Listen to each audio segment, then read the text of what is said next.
نحمده ونصلي على رسوله الكريم أما بعد فأعوذ بالله من الشيطان الرجيم بسم الله الرحمن الرحيم والذين يبيتون لربهم سجدا وقياما صدق الله مولانا العظيم وصدق رسوله النبي الأمين المتين الكريم ونحن على ذلك لمن الشاهدين والشاكرين والحمد لله رب العالمين۔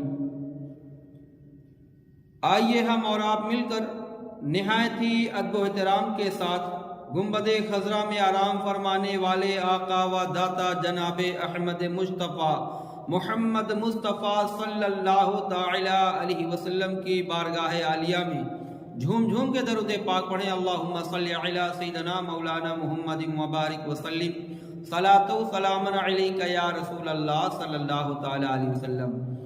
اعلیٰ حضرت عظیم المرتبت فرماتے ہیں آقا کی مدح سرائی کرتے ہوئے، چمک تجھ سے پاتے ہیں سب پانے والے، میرا دل بھی چمکا دے چمکانے والے، برستا نہیں دیکھ کر ابر رحمت، بدوں پر بھی برسا دے برسانے والے، تو زندہ ہے واللہ تو زندہ ہے واللہ، میرے چشم عالم سے چھپ جانے والے۔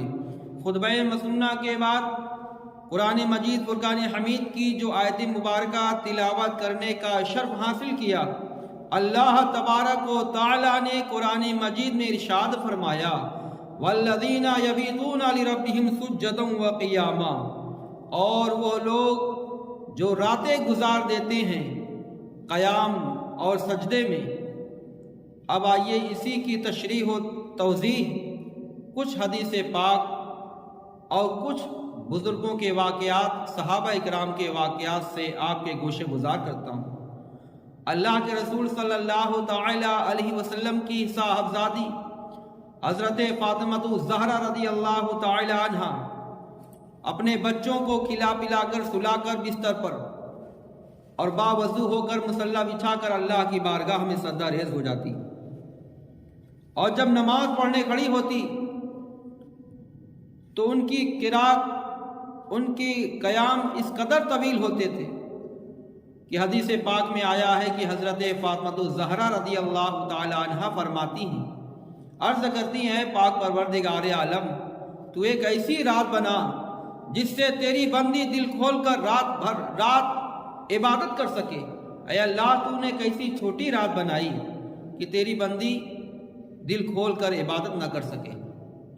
حضرت عبداللہ بن زبیر اور حضرت ابوبکر صدیق رضی اللہ تعالی عنہ جب نماز پڑھنے کھڑے ہوتے تھے ایسا لگتا تھا کہ جیسے کوئی زمین پر چھڑی گاڑ دیا ہو، کھمبا گاڑ دیا ہو، اس طریقے سے نماز پڑھتے تھے۔ حضرت عبداللہ بن زبیر نماز ادا کر رہے تھے، نماز کے دوران ایک جنگ میں دشمنوں کی طرف سے پتھر کا گولہ آیا اور مسجد کی دیوار کو توڑتا ہوا آپ کی حلقوم کے پاس سے گزر گیا، اور آپ کو خیال بھی نہ گزرا، آپ نماز کی حالت میں تھے۔ بعد نماز اس کے مرتبہ حضرت عبداللہ بن زبیر رضی اللہ تعالیٰ عنہ کے گھر میں آپ نماز پڑھ رہے تھے۔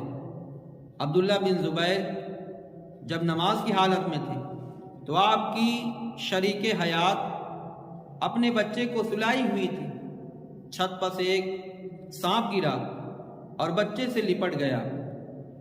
جب ان کی شریک حیات اہلیہ نے جب دیکھا کہ بچے کو سانپ لپٹ گیا ہے بچے سے تو شور مچایا، محلے والے اکٹھا ہوئے، کسی طریقے سے سانپ کو بچے سے جدا کر کے اس سانپ کو مار دیا گیا۔ نماز پڑھنے کے بعد حضرت عبداللہ بن زبیر فرماتے ہیں، اپنی بیوی سے پوچھتے ہیں کہ اے میری شریک حیات یہ گھر میں کیسے شور شرابہ کیا ہو رہا تھا؟ فرمایا اللہ تم پر رحم فرمائے اے عبداللہ بن زبیر، بچے چھت پہ سے سانپ گرا، بچے سے لپٹ گیا تھا اور آپ کو پتہ بھی نہ چلا۔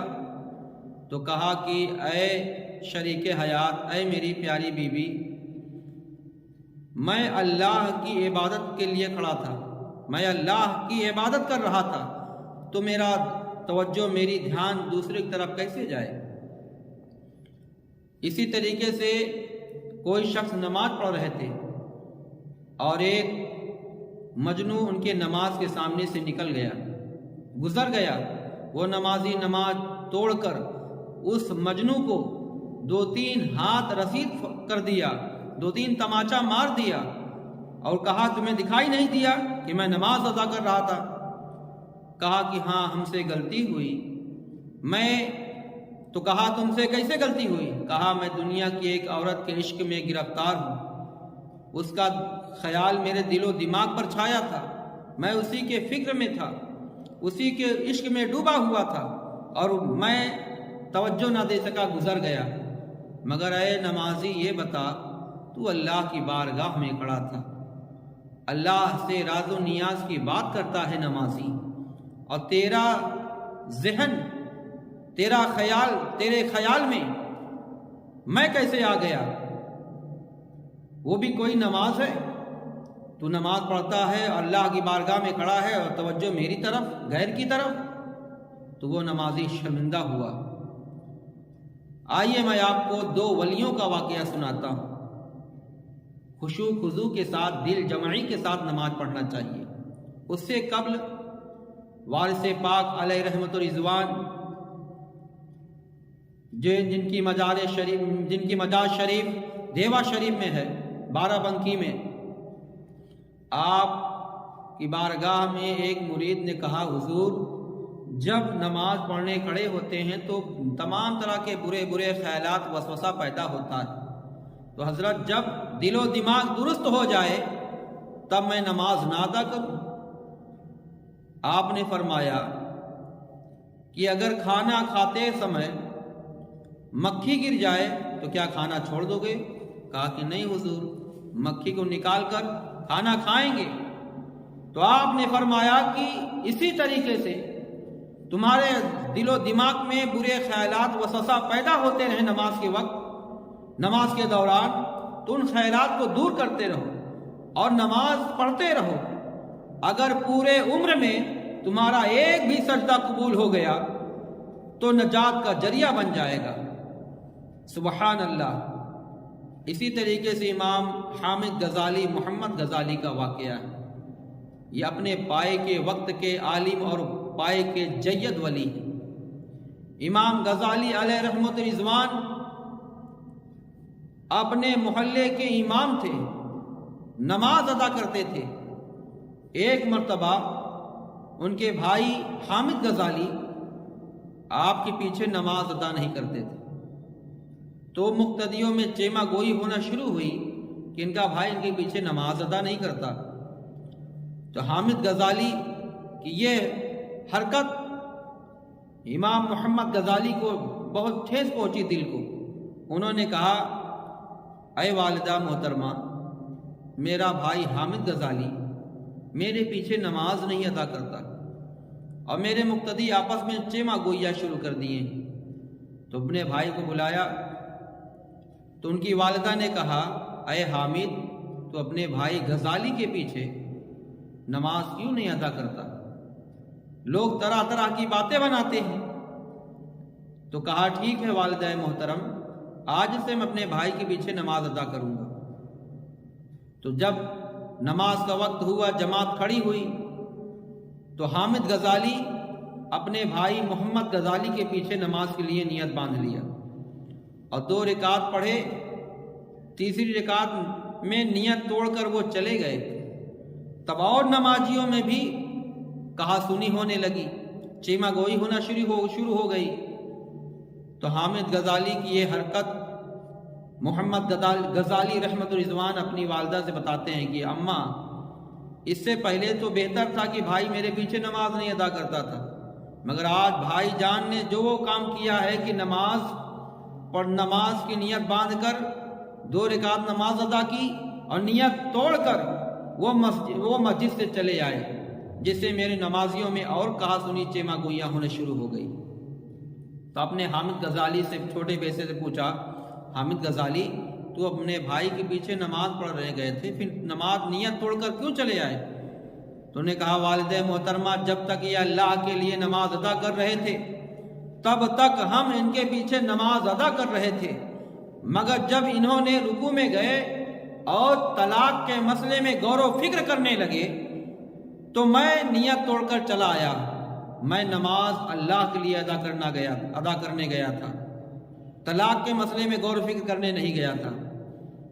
تو والدہ محترمہ کا جواب سنیے، کتنا بہترین انداز میں جواب دیا، اور جواب اچھا کیوں نہ ہو، کیونکہ دو ولیوں کی ماں ہے۔